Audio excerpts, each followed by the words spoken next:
Welcome to Meet the Author, where you can join in on insightful conversations with best-selling and award-winning indie published authors.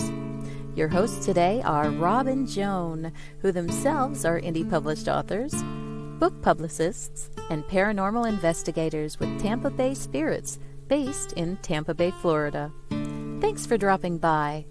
And now, on with the show. Hi, and again, I'm Rob. Again? Again. I think it's the first time you've said it tonight. Oh, okay. Hi, I'm Rob. And I'm Joan. We're glad that you're here, whether you're watching us live tonight, or if you're listening to us at a later date, or even if you're watching us as a later date. We're really glad that you decided to be in the audience, and we're happy to have you here. I wanted to tell you all that the last Thursday in February, which is, do you remember the date? 26th, I think. No, the 26th is the Sunday. 23rd. All right. We think February 23rd, we will have another podcast with our paranormal team, our team of paranormal investigators. It'll be questions and answers again. And also it will be about dreams, precognition dreams. So if any of you have ever had any dreams that came true after you dreamt them and you'd like to be on the show, let us know.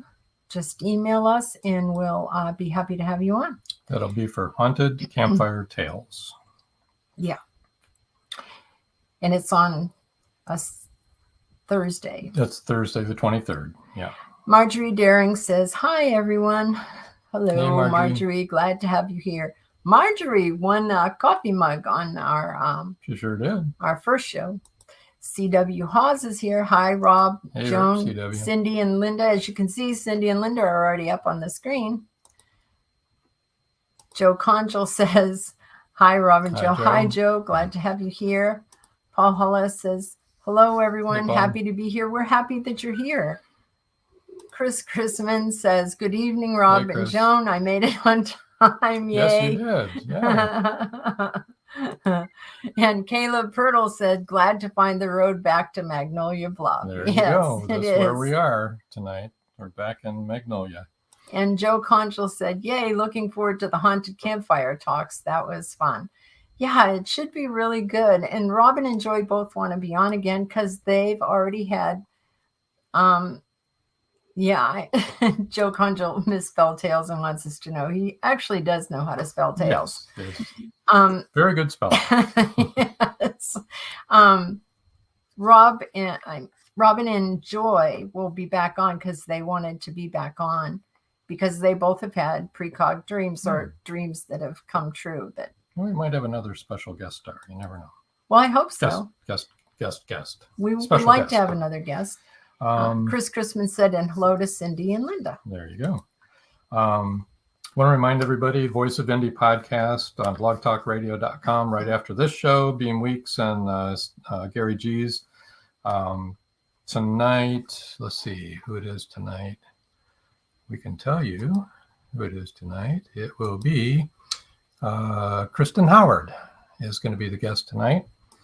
So if you stay tuned, at the end of our show, we run a spot for them, and it tells you exactly how to pop over and listen to their podcast.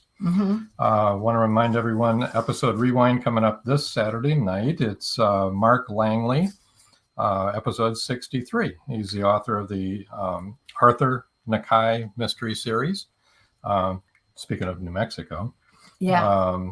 And that's at 5:30 p.m. Eastern time here in the U.S., right here where you're watching right now.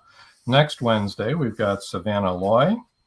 We won't be live. It'll be a pre-recorded new episode. And you want to tell everyone about Savannah a little bit? Savannah is the mother of 6, 5 of whom they have fostered and then adopted, hopefully. The last 2, they're going into court on February 2nd. So by then, hopefully they'll all be adopted. She raises Bernedoodles. She is now a published author. She wanted to be an author for many years, but she's been busy being a breeder of Bernedoodles, a public speaker, a marketing assistant, an office administrator.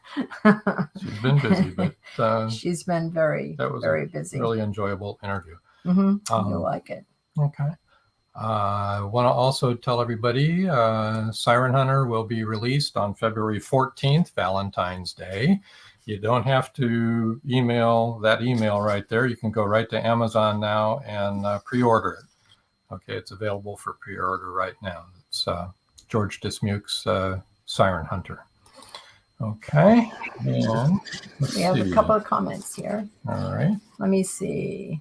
Chris Chrisman says yes to dreams. Yeah, it'll be fun. Hey, Joan and Paul Alice. Chris says hello. And Joe Conjo says yes. Chat there. Joe Conjo says the town of Magnolia Bluff is open for business and murder. Hi, Linda and Cindy. I think it's always open for murder, isn't it?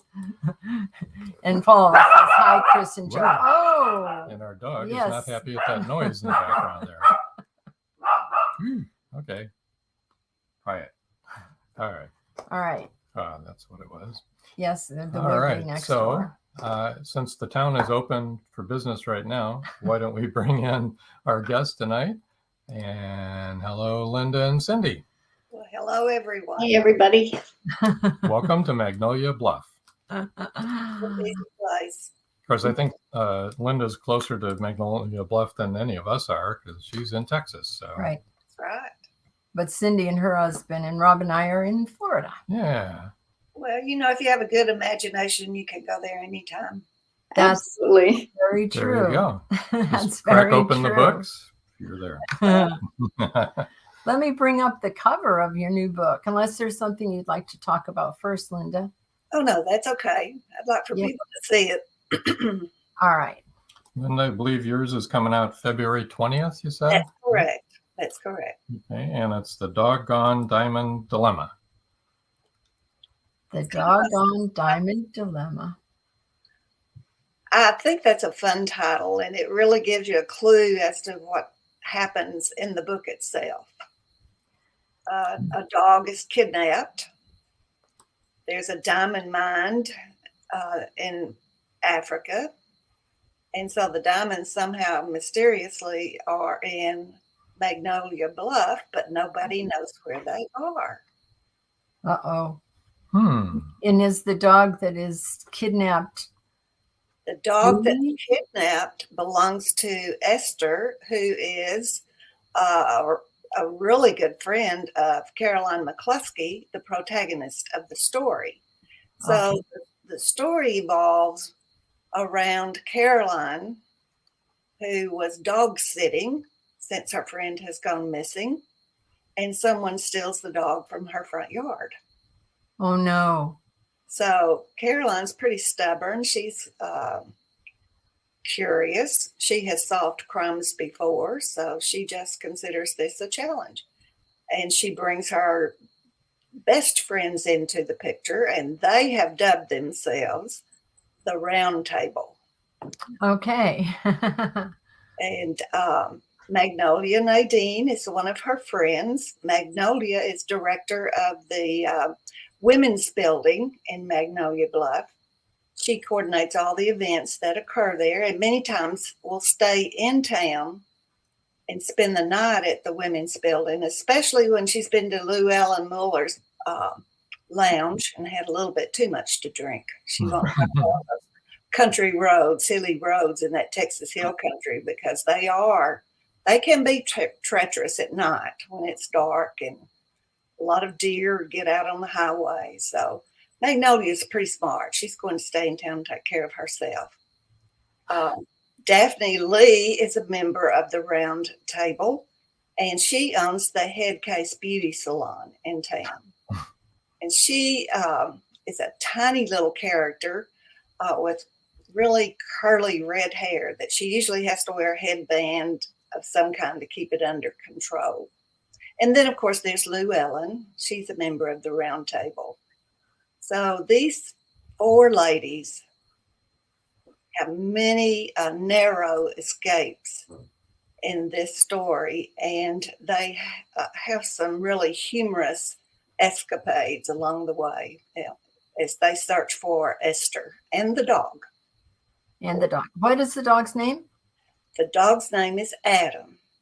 And the reason Esther named him Adam is because he's the first dog she's ever had, and the first man was named Adam, so she thought that was appropriate. I like it. And her dog is beautiful. Very pretty. Well, all of the puppies are. All of these ladies own a black and white poodle. Oh. Except Lou Ellen. And you know, in my previous book, they came into their ownership not voluntarily. Their houses were burglarized. Nothing was taken from the house, but a dog was left with a note asking them to take care of it. So that's a mystery too. So that was a mystery in the previous story, which they solved. Paul Hollis says, most excellent cover. Thank you, Paul. And Chris Chrisman says, that's an interesting title. It is. I like it.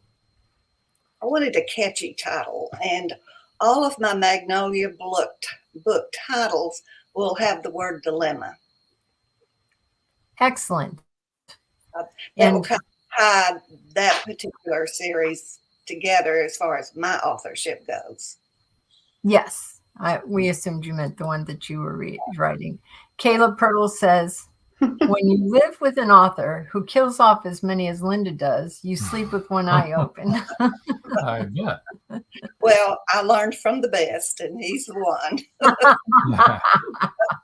I was going to say. So neither one of you are getting much sleep. He doesn't spare anyone. Chris Chrisman said, what breed is the dog? The dog is a poodle, a party color poodle. And in fact, I love my dog, who happens to be a small standard party colored poodle named Piper. And Rob, do you want to tell them what we discovered yesterday, or do you want me to tell them? You can tell. You can tell them. Well, we were doing a pre-show, and Rob is going to be doing a trailer for my book. And he asked if I had the photo of the dog that's on the current cover of the book. And I said, no, but I do have a really good picture of my dog that you could use. And he said, well, we found one online. It's a stock-free photo. And he said, let me show it to you.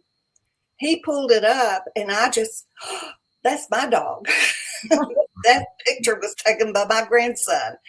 Yeah. It's a mystery as to how that got out on the web. And I said, no, we found this. We found it in stock, royalty-free stock photos. Just pulled it up this afternoon. Yes. And it's I had to call my grandson today and tell him about that, and he was just so pleased. He said, but Mimi, how did they do that? I said, and that we picked out your dog.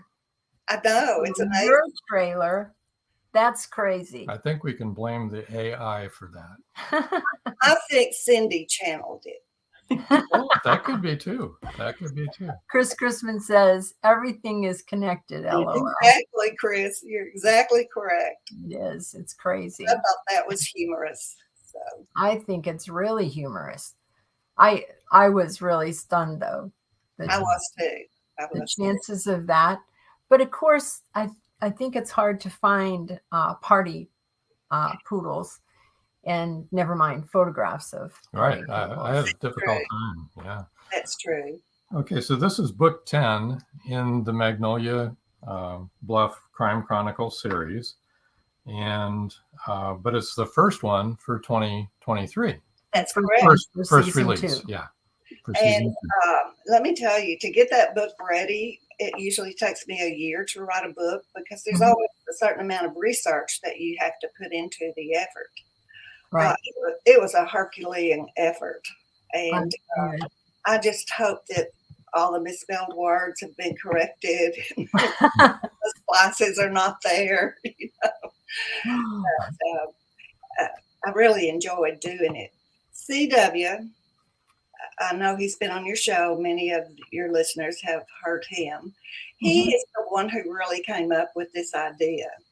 And so he and I were visiting probably around the 1st of November. Jinx Schwartz had the last book. Her book came out in December. Cindy's was supposed to come out in March. Well, that meant 2 months we would not have a book. And I said, we can go 1 month, but we can't go 2 months. So I was originally scheduled for October. And so I told CW, just put me down for February. Oh, wow. But now we have more authors in our group, and 2 of them are right here on our screen right now.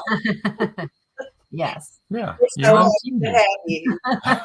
Yeah, you and Cindy. I will be very generous and give you next February. I think we're doing next January. I thought he said January, but yeah. He moved up faster than CW. He's CW is organized. If it's February, we'll do that. CW is the godfather of Magnolia Bluff, right? He really is. Yeah. That's what I heard. Oh, thank goodness for him. He really holds things together. He does. Very detail oriented. Yeah. And very intelligent and able to be really detail oriented and hold all the stuff together. Well, and every time somebody writes a book, we get new characters. Yes. So we have to have a notebook. At least I do. Every time I get an email from someone and they've added a character, I print that off and put it in my notebook, because that would be a possible character for my next edition. Yes, you'll be getting new characters in our book. We know that. Joe Conjal says someone broke into the Stick Free site and left a poodle behind. Stock free. He meant stock free. Anyway. Well, there's probably no sticks in there. Yeah. That's okay. CW says January, Robin jumped. That's what I thought. So I guess I'm stuck with February. That's okay. Lighting the fire. Oh, we can sit back and relax now. Yeah. Like that makes a lot of difference. Okay, I think what we'll do, let's take our break now. And when we come back, Linda, you can read a portion of your new book, and then we'll have your contact information and your book giveaway. Okay. And talk about whatever we want to talk about. Okay. Sure. Well, yeah. Maybe we'll do it a little differently. Let us chat amongst ourselves while you watch these wonderful commercials from our sponsors. Okay, so we'll be right back, folks. Welcome to Magnolia Bluff, Texas, a small town in the heart of the Texas Hill Country near Burnett Reservoir. A town where everyone's business is discussed at the local coffee shop. A town where neighbors look out for each other. A town not insulated from murder and mayhem. Which begs these questions. Who is responsible for breaking into quaint Victorian homes? And how are poodles, ghosts, drug cartels, and a Ponzi scheme connected with a serial killer? Caroline McCluskey, the town's librarian, catalogs books using the Dewey Decimal System. When a black and white poodle puppy arrives unannounced, she calls him Dewey. Now, Caroline must catalog events to identify a serial killer in her town. Pick up your copy of the Dewey Decimal Dilemma, now available on Amazon. It's a murder scene. Like many others, except the prime suspect is a beautiful woman from Detective Ray Schiller's past.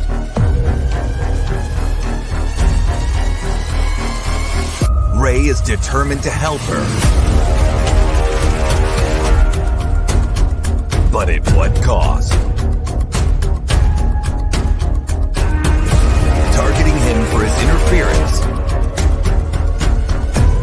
The killer threatens all Ray holds dear. He's given terms and a deadline he can't possibly meet. Run, Ray, run. Watch the past come back with a vengeance in Targeted. Don't miss a second. Order now. They thought the siren was dead. In the novel Siren Song by author George Dismukes, James Harmon shot her twice. Several people saw her dead body sinking slowly into the abyss. But now, in Siren Song 2, evidence suggests that she may still be alive. She killed that boatload of people. It was her! And she's just getting started! Angie, that's impossible. The cold chill up my spine tells me it's not impossible. We've got to start all over again. And this time, do it right. Siren Song 2. The story continues. Available on Amazon, Barnes & Noble, and many other bookseller websites. Get your copy today.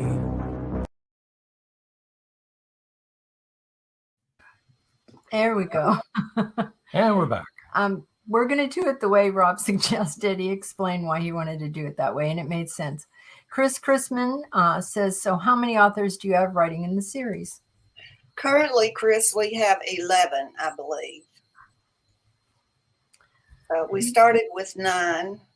How we got together was very interesting, I think, if I may respond. Sure. Sure. PW had the idea of our doing an anthology of short stories. We all wrote in different genres. We have mystery, suspense, paranormal, historical fiction, sci-fi, you name it. We've got people who write it. So most of these people we met online through our website. Caleb is very diligent about updating it every day, and we, like you, promote other people's works. And Roxanne Berkey and Charles Brakefield write the Enigma series, and I have to credit Rox. She found a photo that was very intriguing, a picture of a boat in a sand with, you can see the water of the bay and some hills behind it.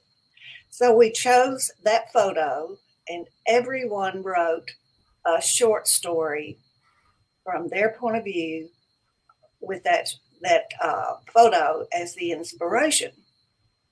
And it turned out we just really had so much fun.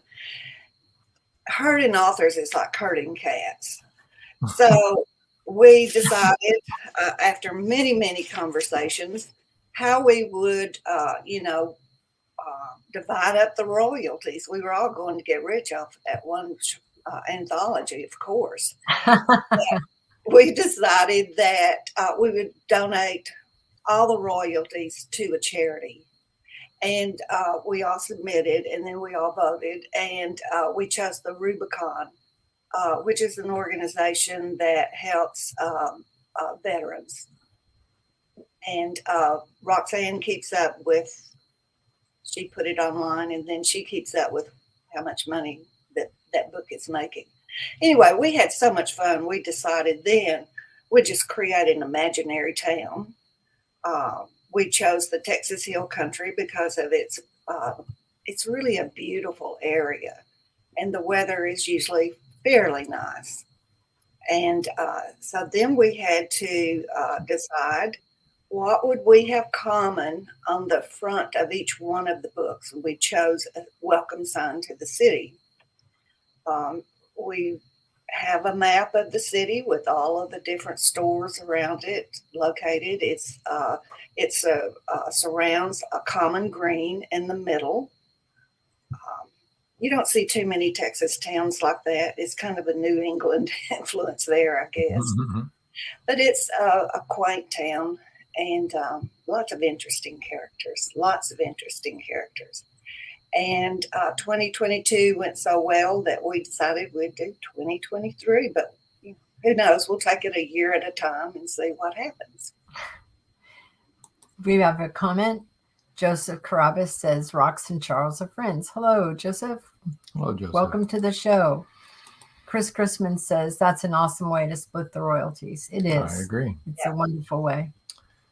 So, Linda, would you like to read your excerpt from I would. So on Diamond Dilemma? Let me get it up here on my screen so I can see it. And let me tell you where it occurs. Caroline McCluskey is the librarian at the public library, and she has just completed, along with other members of the community, Friends of the Library meeting. And so Caroline, Magnolia Nadine, Daphne Lee, and Lou Ellen have retired to the break room of the library to discuss the disappearance of their friend and the missing dog. Now, keep in mind that Esther has a house right across the street from Caroline, and they live in the historic district, so they live in these really cute little Victorian cottages with the picket fence in front. And so that's the background for this particular scene that I'm going to read.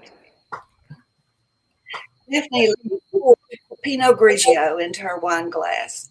She added a couple of ice cubes from the break room's ice maker. Just thinking, she turned to Llewellyn and asked, does the library need a liquor license for us to imbibe in spirits? Llewellyn shook her head. Ghostly spirits always hang out in old public buildings. Didn't you know that? That's the only kind of spirits I see. Well, in that case, I'll join you three seekers of the unknown, Magnolia Nadine said. I notice our illustrious leader is on her second glass already, and we've not begun to discuss our mission. Caroline took from the refrigerator a vegetable dip plate. She placed it on the table beside a bowl of chips. Have a seat, ladies. The round table is called to order. First on the agenda is food, said Daphne. And unless Magnolia Nadine is spending the night at the women's building, she needs sustenance to offset the effects of the spirits we've located. Amen, said Llewellyn. So do I, but only because I haven't eaten all day. By the way, Caroline, that young reporter brought me several posters today about Adam. I sure hope you get him back real soon. Yeah, said Magnolia Nadine. In case Esther returns, I'd hate to be the one to tell her dog was kidnapped. You mean dognapped, don't you? Asked Daphne. Give her a glass of wine and she becomes a grammar police, Llewellyn said. Talk ceased as the women filled their plates. Daphne removed her headband and her unruly curly hair popped up like red poppies reaching for the sky in springtime. Not one of Llewellyn's Dolly Parton look-alike blonde curls were out of place. Magnolia Nadine's brown hair sported slightly gray in temples, giving her an air of sophistication. But truth be known, Magnolia Nadine was the most down-to-earth friend Caroline possessed, despite being the wealthiest of them all. Let's talk about that, Caroline said, and then added, Esther's disappearance, I mean. Did you have an opportunity to glean information from Chief Jaeger? Llewellyn asked. Yes and no. As usual, he told me to mind my own business. Let him do his job, blah, blah, blah.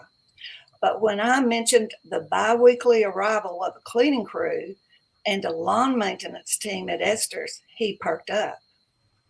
You mean to tell me that he is so oblivious that he never noticed Esther's yard hasn't been overgrown all summer? Asked Llewellyn. Magnolia Nadine laughed. Need you ask that question? Well, even a blind hog finds an acorn sometimes, says Daphne. Let's give him the benefit of the doubt. Benefit my... You know what, said Magnolia Nadine. Our friend is missing, and I don't think he has the first clue about how to find her. What say you, Llewellyn? Asked Caroline. Here's what I've been thinking, Caroline began. I need more spirits. When you start thinking, we usually end up in trouble, Daphne said. She reached for the now almost empty bottle and poured the remaining contents into her goblet. Caroline stood and unlocked one of the cabinet drawers. She retrieved another bottle of wine and relocked the drawer. Here, I'm thinking we four will need more before the evening is over.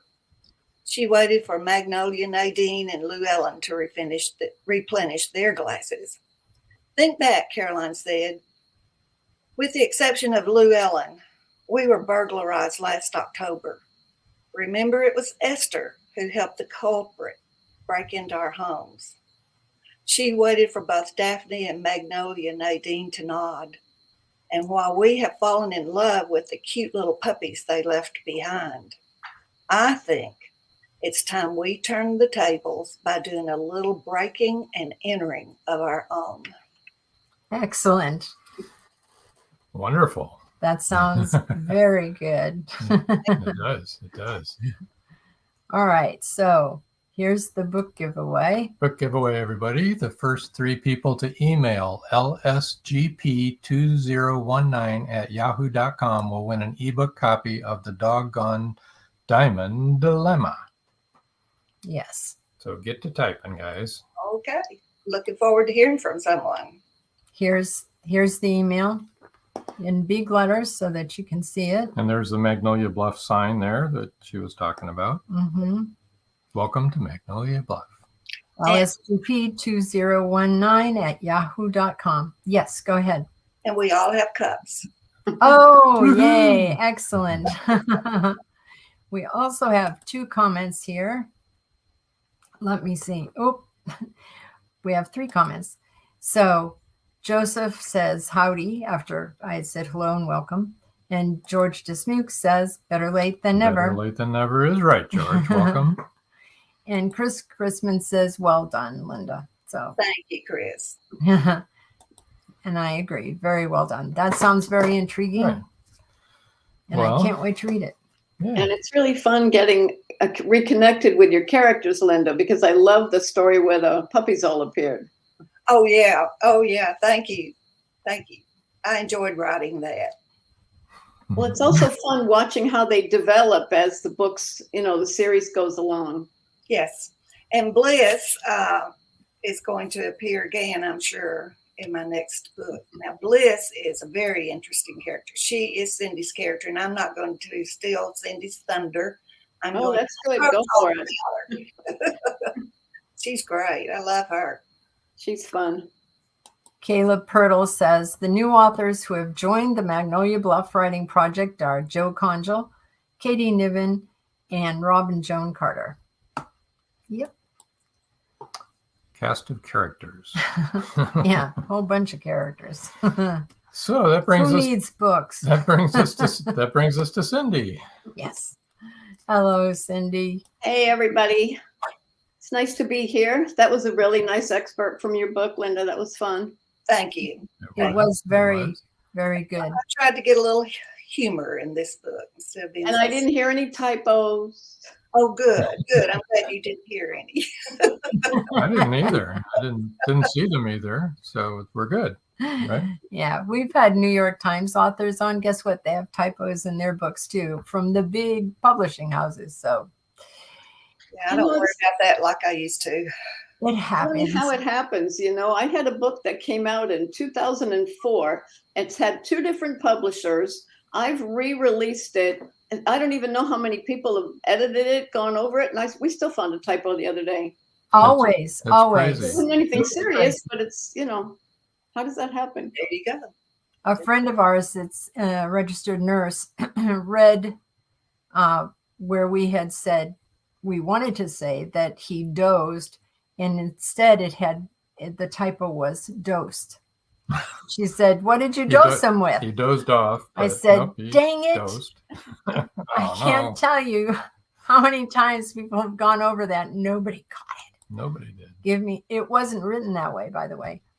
Here is, Cindy, we're going to take this down while you talk, but I wanted everyone to see this.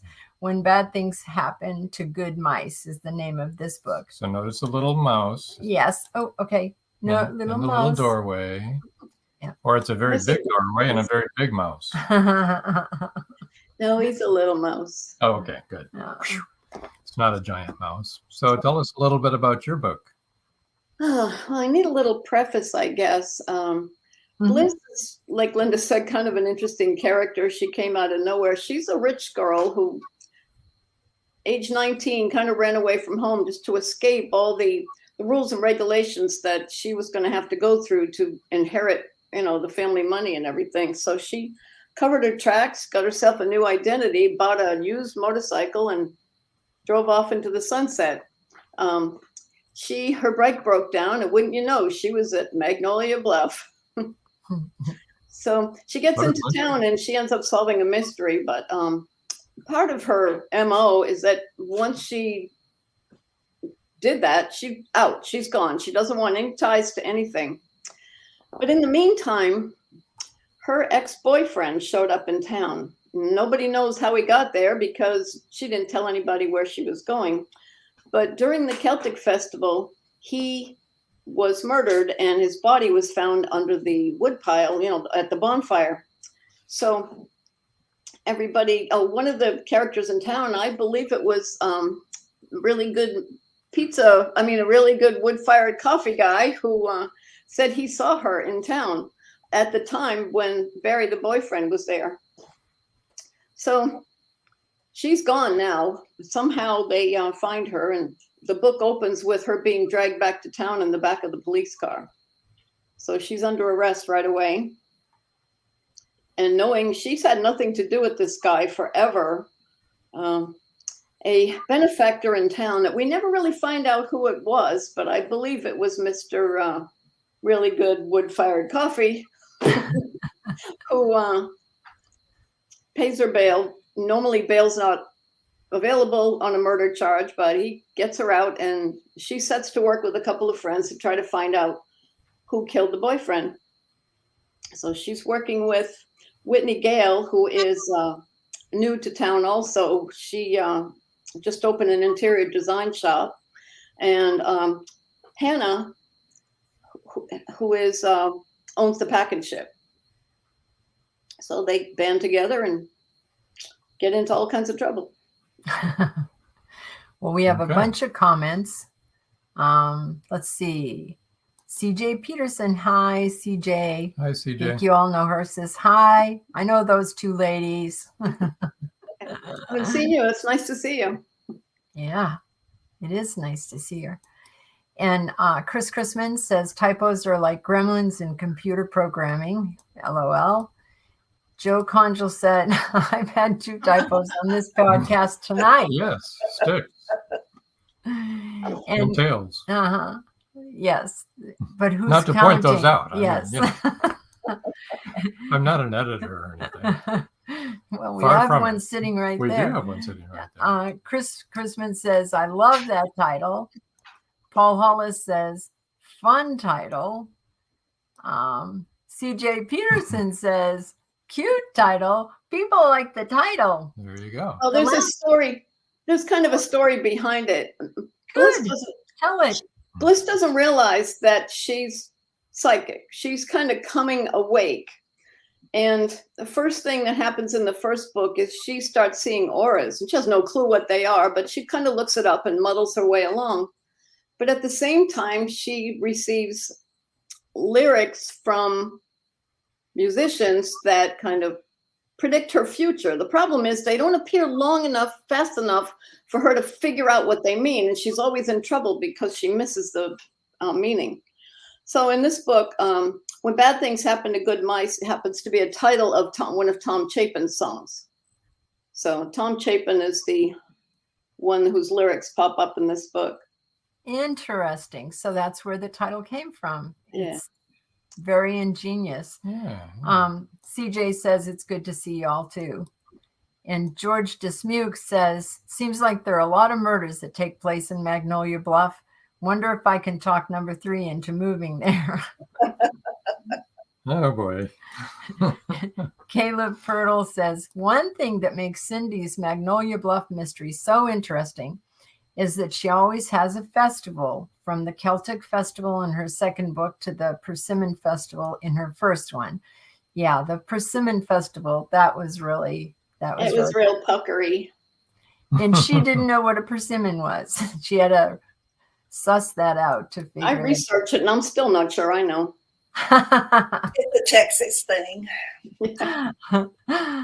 Chris Chrisman said, how hard do you all find it writing in the same world? I think it's kind of interesting because we've all fashioned a few of our own characters together, and we kind of intersperse with some of the regulars, from the first few books. But we all use the same setting, the same platform, the same map of buildings and whatever. So it's fun trying to tie things together. And it's hard not killing off each other's characters because you go, this one would fit really good for this murder, but oh wait, that's Linda's character.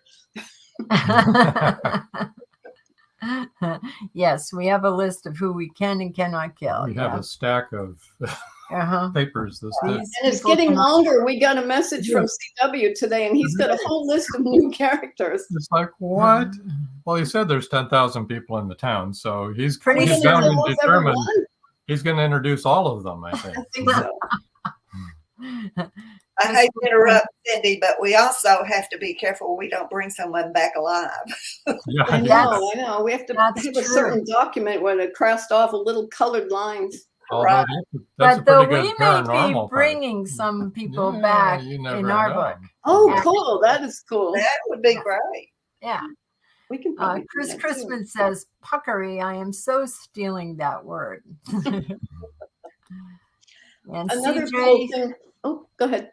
Okay. CJ says it seems like a uniquely wonderful way to write a series anthology set. I agree 100%. Yes. I think it's wonderful. And now we're part of it. It's really fun. cool. There's like millions of emails going back and forth while we're processing things. I bet. Well, thank goodness we have CW to help keep things straight. There you go. Well, Chris Chrisman says, I remember reading the Thieves World series of short stories back in the 70s. I always thought it was a great concept. Yeah. I think we're going to take our second and last break. And when we come back, Cindy, you can read a portion of your book, and we'll have your book giveaway. And so nobody go away, and we'll be right back. People Who Like to Read Want to Get Their Hands on Books by Becca Jones. Becca Jones, the breakthrough author who tells it like it is. It takes courage to tell a story when it reveals dark secrets. Becca Jones delves deep into the hidden world of sexual abuse.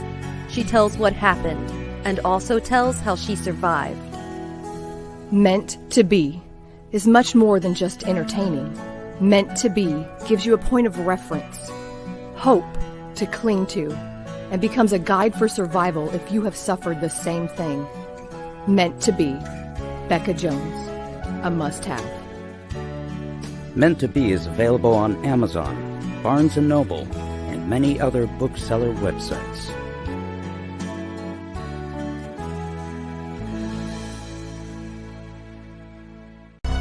Madison Jackson loved being a cop.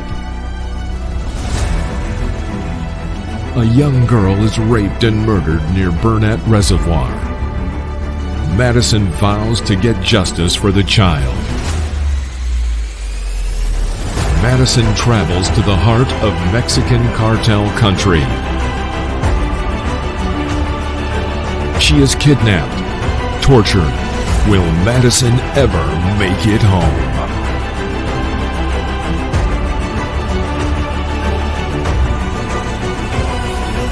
Justice by Kelly Marshall, only at Amazon.com.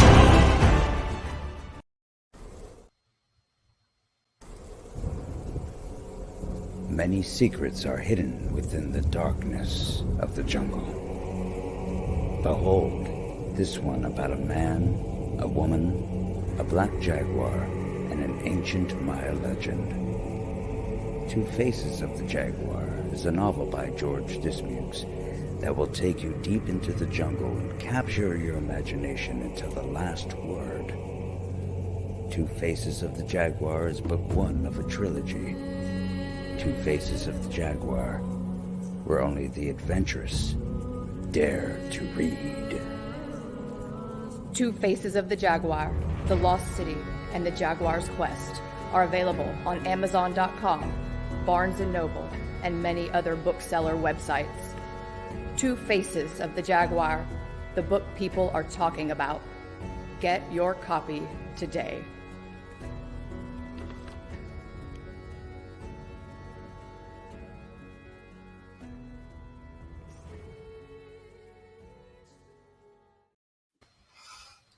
Welcome back. Welcome back. Cindy, would you like to read an excerpt from your book? Sure.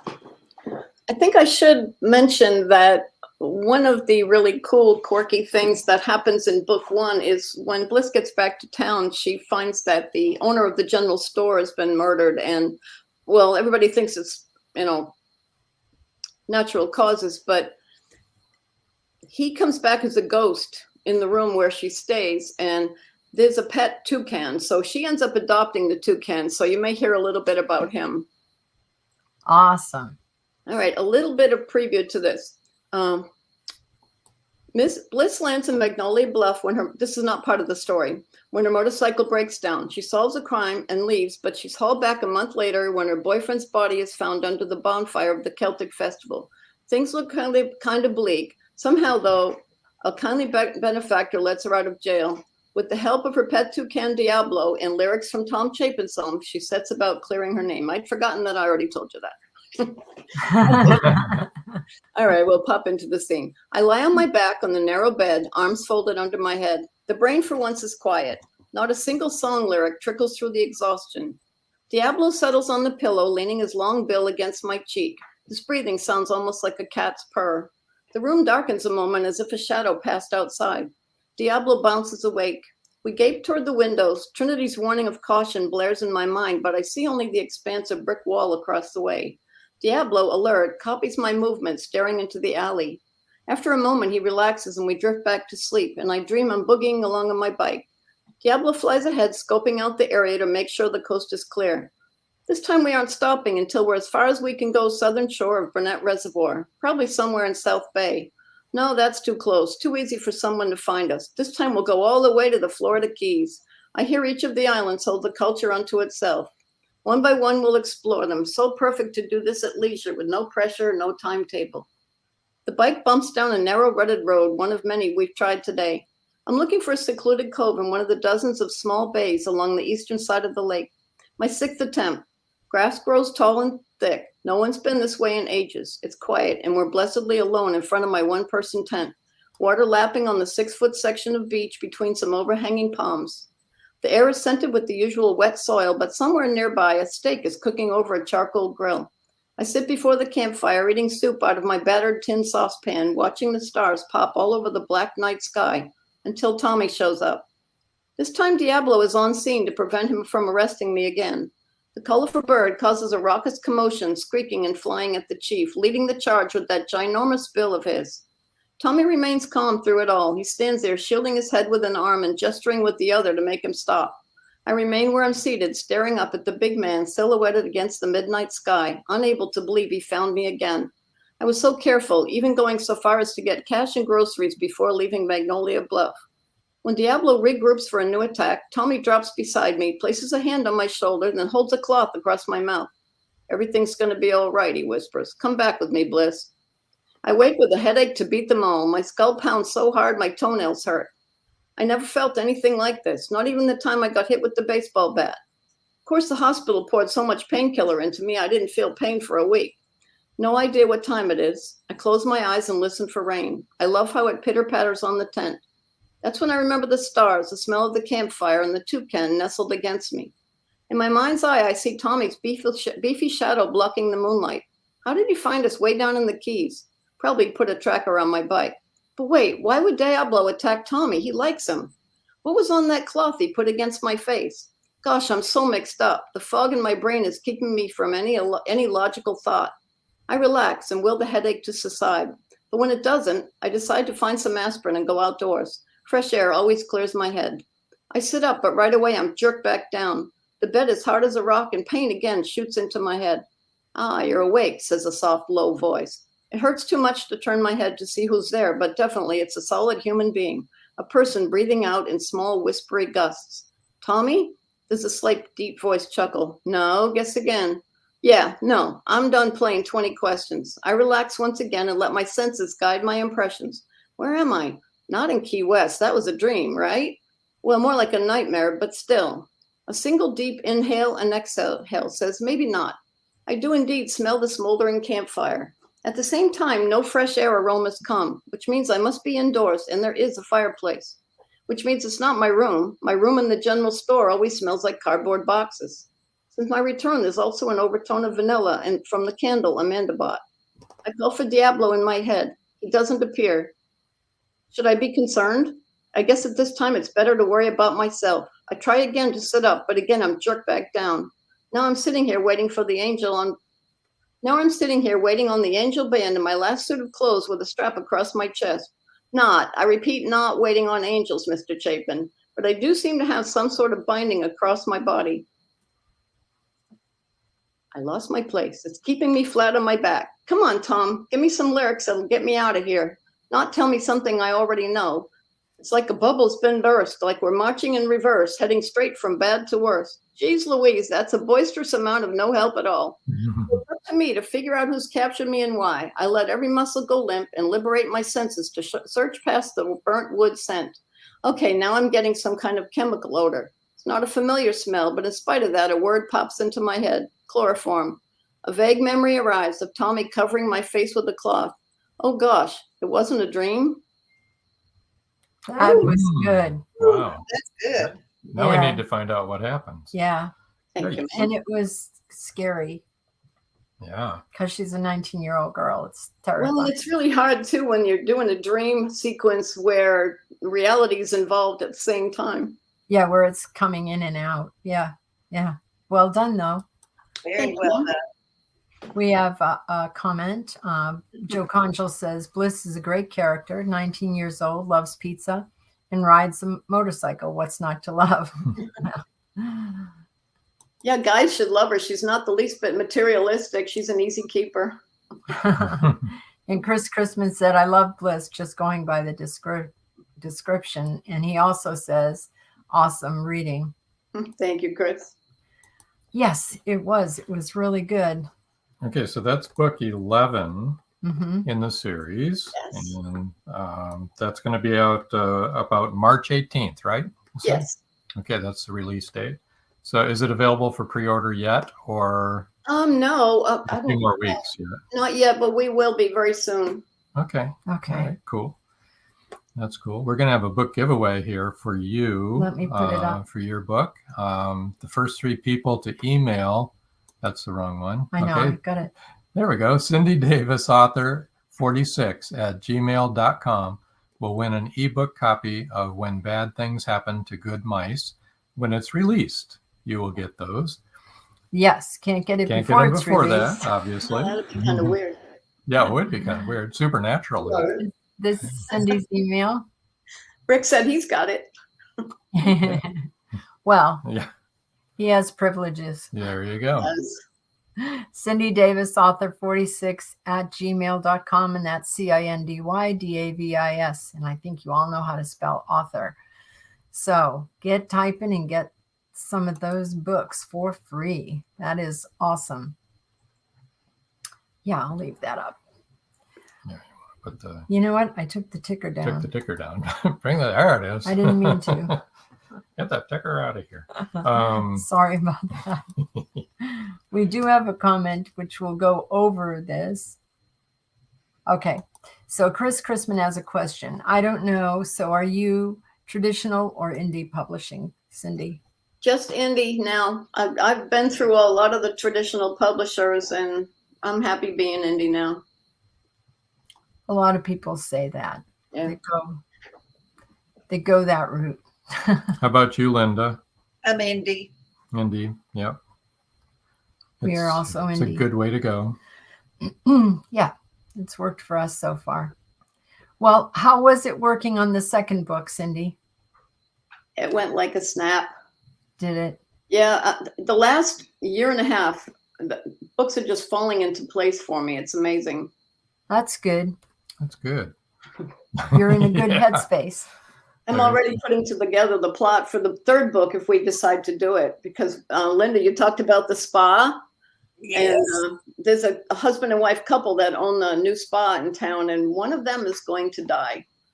Well, I'm Dun, sure my ladies will visit it. They won't have to drive to Austin to go to the spa. Well, maybe they can be on the scene when it all happens. Oh, that'd be great. I'll let you use them in your book too. All Well, I right. think there'll be a third season since we're writing the first book of the third season. Oh, there will be. There should be. So Hopefully. go ahead and write it now. Cindy, do you start planning your next book before you even finish the one you're on? To a point, I have to, because in my regular books, I always put chapter 1 of the next book. In this one, we put chapter 1 of the following author. Yes. In this series. But normally, I have something in mind for it. Good. Now, Cindy, who did your covers for Rick. this one? Rick did them. Good job, Rick. Thank you. He's spying on us. He's really there, right? He's always here. Oh, okay. Get rid of him. No way. That's funny. And Linda, who does your covers? Crispian and with Wildwood Books. He's in Ireland, I believe. Oh, he's Irish. Irish. Well, Crispian. Crispian That makes sense. Right? could be Irish or English, I guess. Yeah. What I do is just send him a synopsis of the book and 3 or 4 ideas for a cover, and he sends me about 10 from which to choose. So Wow. That's nice. he's very artistic, very good. Very good. That's brilliant. That's a lot to choose from. It is. Sometimes it's hard to make the decision. Well, some of the options are so minor from each other. You have to really examine them, don't you? Yeah. Yeah. That's true. That's Well, true. He did the first one. He did all the ones, I think, for the first books, right? I believe he did. Mm-hmm. Yeah. And he's reasonable as far as cost. Yeah. That's good. That's good news. It's good news for us. So why don't we tell them how to reach them? Yes. Oop, that's not the right No, one. that's why don't you? You do it, because that's your job, not Yes. mine. I'll get out Rob of the way. was just trying to do something that he doesn't know how to do. All right. I'm going to give you Linda's website because we didn't mention that before. We gave you her email, but this is her website, calebandlindapirtle.com, CALEB and LINDAPIRTLE.com. That's easy to remember. They share a website. And then Cindy's, I know how to do this. Okay. Cindy's website, Cindy Davis Author. That's easy. Pretty straightforward. You guys have such easy emails and So you guys, websites. All you people listening can go over to those websites and see what other books they have to offer. Mm-hmm. They both 'Cause have they quite a have few. Lots good of books to choose from. Yeah. Mm-hmm. Good sure. books. And I've read some of their books and they are good. Chris Chrisman says, "You're welcome. I really enjoy them. When I pick what I think is my favorite version of the cover, I always ask 2 trusted friends for opinions in case I miss something." Oh, that's interesting. Good idea. Good way to do it. Yeah. That is a good idea. They see things you don't. But as we said, even though you have 1 million people reading the book for typos, they get in there anyway. I swear it's in the printing. That's what I think. I think my computer has a mind of its own. I think the Word program does it. I think I agree. I know. It's like autocorrect is not correct half the time. It says stuff that you're like, what are you talking about? Well, I used to co-author with a guy when I was in New Hampshire, and we would print out the book when we were done, and we would read chapters back and forth to each other in person. And I would read something, and he'd say, "Is the word 'the' there because you skipped it?" And, that happened all the time. So your mind skips over things. So it's so easy to miss stuff. Well, even editing other people's work, if the story's really interesting to me, I get into the story and my mind reads what's supposed to be there. Yep. Yeah. Or if it's really bad, you're so busy correcting it that you miss the good stuff. That's true.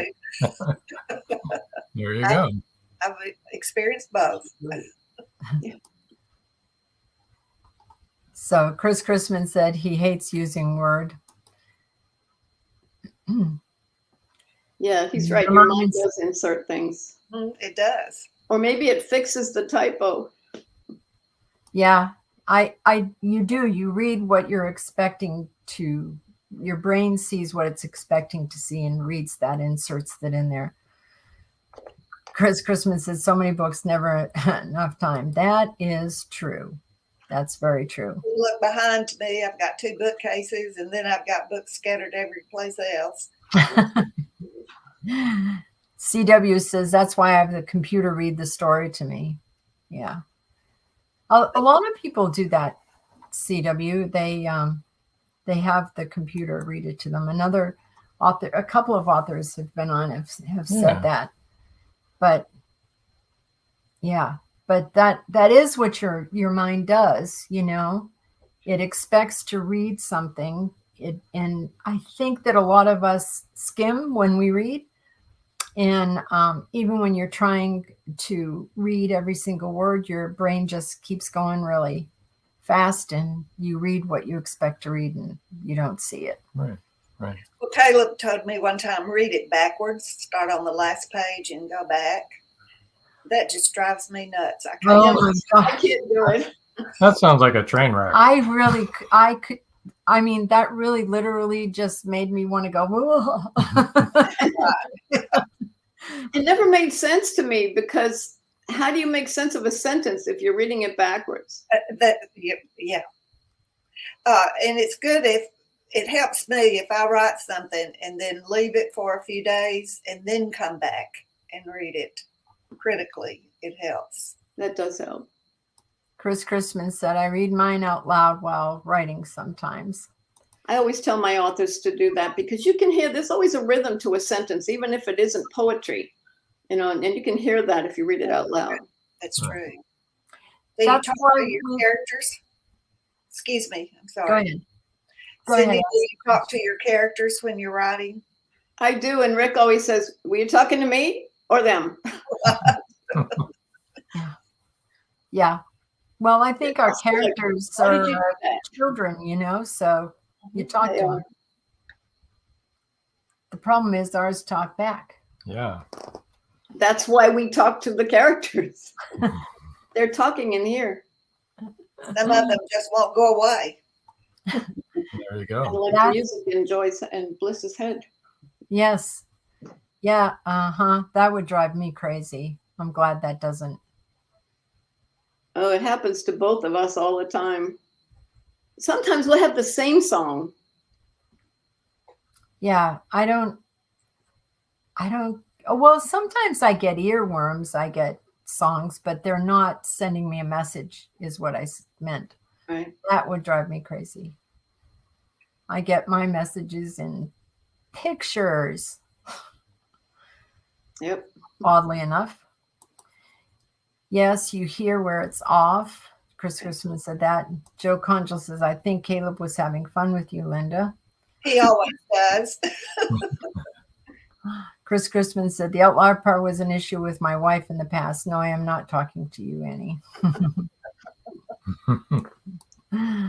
Yeah, that's funny. Well, this has really been great. I do want to remind everybody that we'll have another paranormal podcast with our team. What's the name of that podcast? Haunted Campfire Tales. Haunted Campfire Tales on Thursday, the last Thursday in February, the 23rd, I think.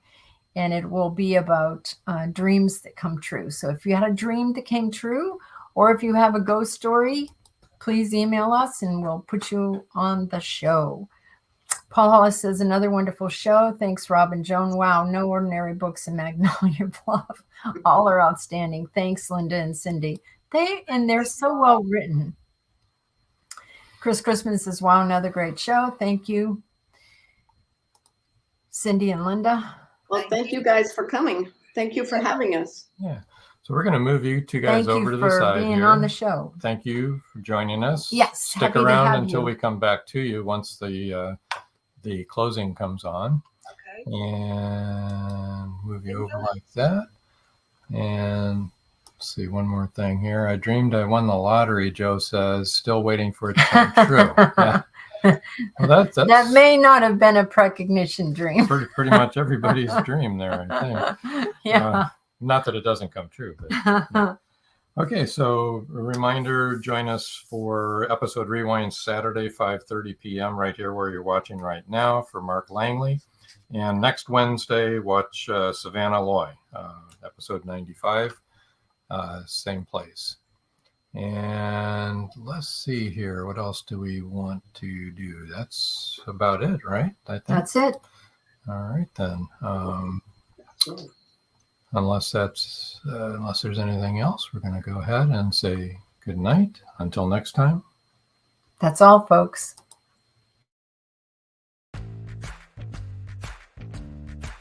Live every Wednesday, your Voice of Indie hosts Beam Weeks and Stephen Gees welcome authors, musicians, publishing industry pros, artists, and assorted creative guests for an exciting interactive hour.